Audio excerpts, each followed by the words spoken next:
blood flow decreases or ceases due to the occluded blood vessels, because the blood vessels have thrombus changes, occlusions, there will be thrombus changes, occlusions, and due to that there will be reduced blood supply.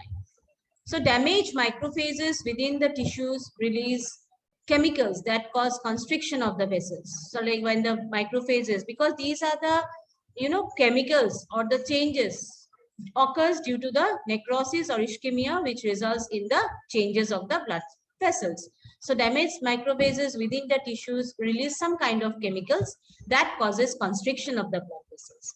Now what will happen next? Blood vessels become thrombosed and causes necrosis.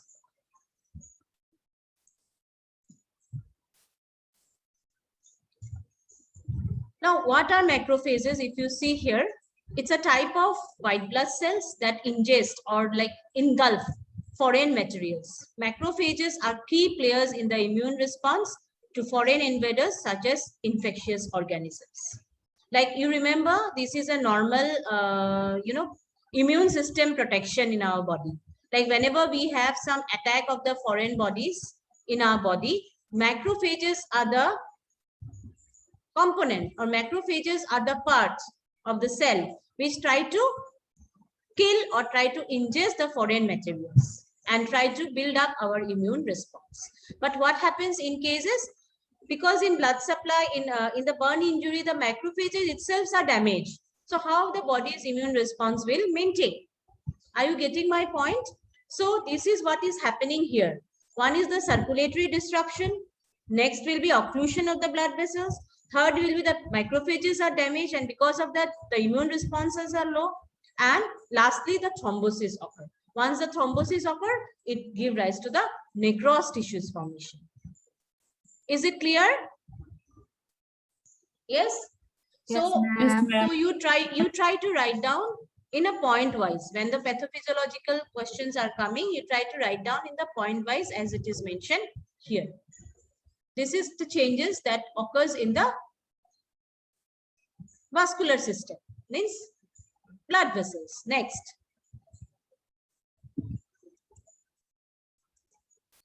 What happens to the fluids? Because in burns, we have seen one of the most important resuscitation is the fluid resuscitation, because there are lots of fluid leak and fluid loss from the body. Now, what will happen to the fluid shift? Occurs after initial vasoconstriction, then dilation. Usually, first changes will be the vasoconstriction, second changes will be the vasodilation. Now, what will happen? Blood vessels will dilate and then leak fluid into the interstitial spaces. So, from the extracellular space, blood will move into the intercellular space and giving rise to the dilation of the blood vessel. First, it will be, remember, first will be it is constriction, and after that it is the dilation, knowing as third spacing or capillary leak syndrome. So when these fluid shifting will occur from the interstitial space, the fluid will move to the extracellular space or extracellular space. That particular syndrome is called capillary leak syndrome or third spacing of the fluids. What will happen then? Causes decrease in blood volume and blood pressure. Once the fluid shifts will occur, there will be fall in the blood pressure, fall in the blood volume, hematocrit level, and that is the reason like most of the burn patients results in hypotension. So as early as possible, we try to resuscitate them back with the fluid. And when it occurs within first 12 hours after the burn and can continue up to 36 hours. So remember that first initial from the beginning, from the initial hours to 72 hours, the burn patients are in very, very critical conditions, especially when the patients are with the second degree and third degree burn. So this is about the fluid shift. Next is the fluid imbalances. What will occur in fluid imbalances? It occurs as a result of fluid shift and cellular damage. How it occurs? It occurs through the result of hypovolemia. The patient's blood volume and blood fluid volume is less. It will occur with metabolic acidosis because lots of acidic products are as a end products which is accumulating in the blood, giving rise to metabolic acidosis. Through ABG, we can find out whether it is a metabolic acidosis or respiratory acidosis, and most patients we will see they are with the metabolic acidosis. Then next is the hyperkalemia, hyponatremia. It will be increase in potassium level, decrease in sodium level, and then hemo concentration.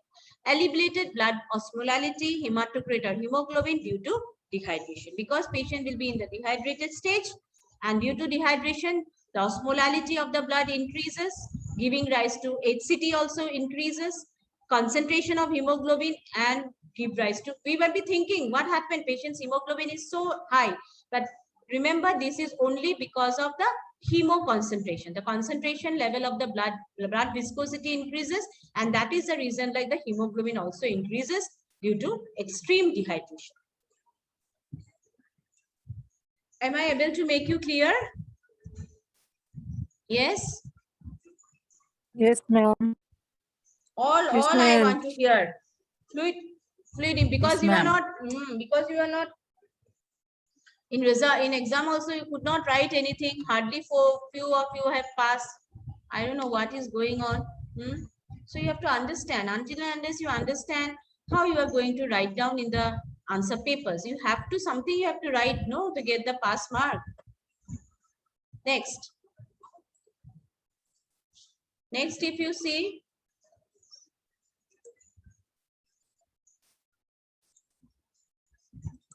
fluid remobilization. What is fluid remobilization? As I told you, the fluid shifting occurs from the intercellular space to extracellular space. Fluid remobilization, it occurs after 24 hours of the burn injury. Capillary leaks, after that it stops. Initially, if you remember, it is the capillary leak syndrome. But once within 12 to 24 hours, the period overcomes or period completes, then slowly the capillary leaking stops. Then what happens? The diuretic stage starts occurring. See, in diuretic stage, where edema, fluid edema shifts from interstellar spaces into the vascular spaces, blood volume increases, leading to increased renal flow and diuresis. Then next, in this particular fluid remobilization phase, diuretic stage also occurs, where there is edema formation in the body.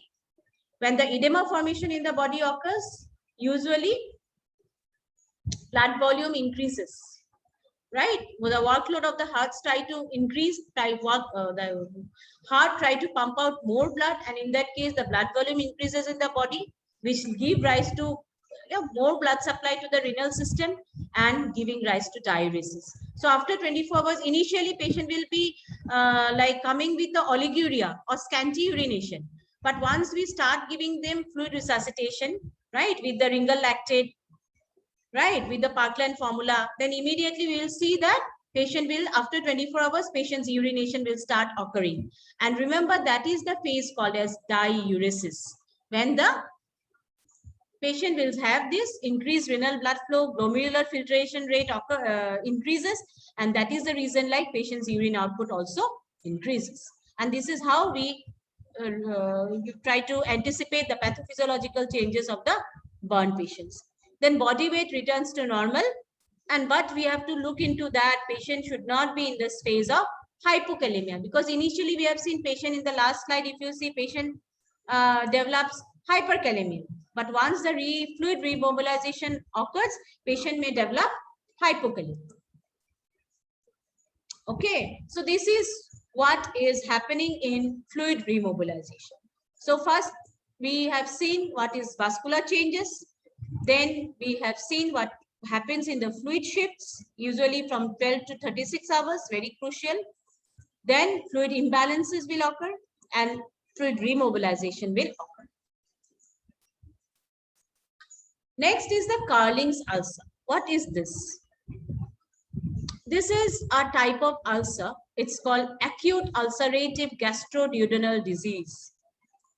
You know, AUGD, acute ulcerative gastroduodenal disease. which occurs within 24 hours after burn.